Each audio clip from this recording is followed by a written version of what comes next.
Hello and welcome to Sue's resin tip of the day. Today's tip is on how to apply resin to curved surfaces and then create the texture. So the main factor of this is when you've mixed your resin, you need to let your resin sit for a bit to thicken up.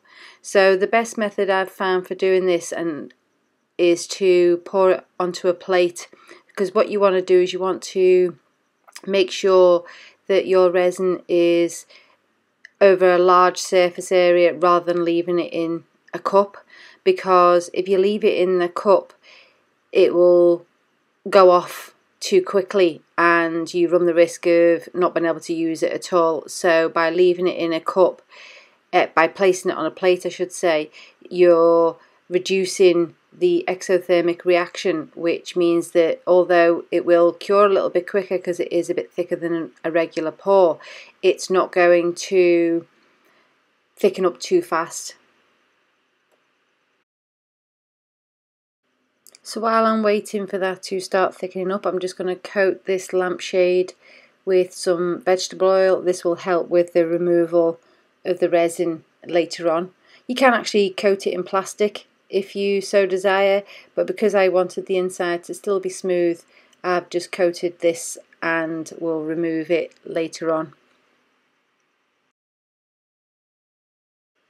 So while you're waiting for your resin to thicken up, it's a good idea to move and stir the resin. This helps prevent any areas where it cures too quickly, especially if your plate is not level. You may end up with areas where it's a bit thicker than others, particularly in the middle, and then a bit lighter on the side. So to keep a good consistency, continue to stir it until it gets quite thick. So as you can see, this has been getting stirred and moved for about half an hour and it is starting to thicken up. Now your resin is going to cure at different times, so you need to keep an eye on this and wait until it's actually quite thick. So now see how it's not moving quite so easily. Now this is getting to the point where I can pour it onto the dome shape.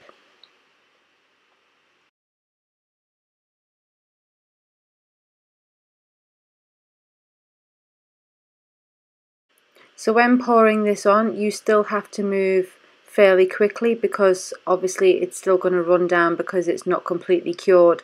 So you need to work quite fast to make sure this is all applied on and that you've got a nice even amount of resin around the surface of your shape. Now you will still get some runoff happening, so what you need to do there is just scoop some of the resin off the bottom and then just apply it on the top, and it will continue to run down. But as we're adding texture to this, it doesn't have to be perfect or anything like that.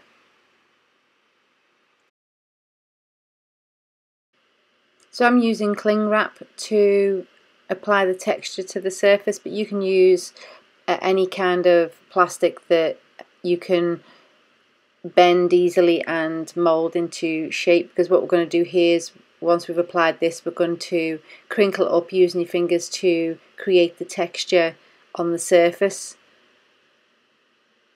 And then once you have the look that you're after, you then just leave that to cure overnight.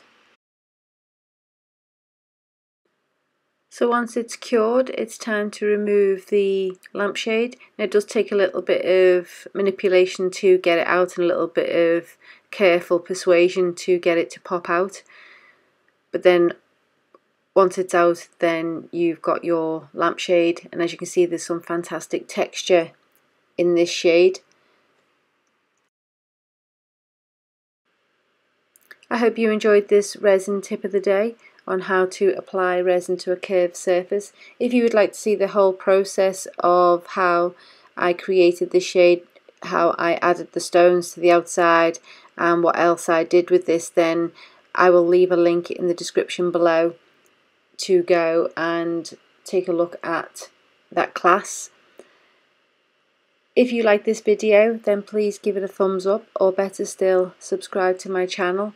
I'm going to be bringing you more resin tips as and when I make some new pieces. I also have lots of other videos to keep you entertained and different ideas for your resin. So until the next time, bye for now.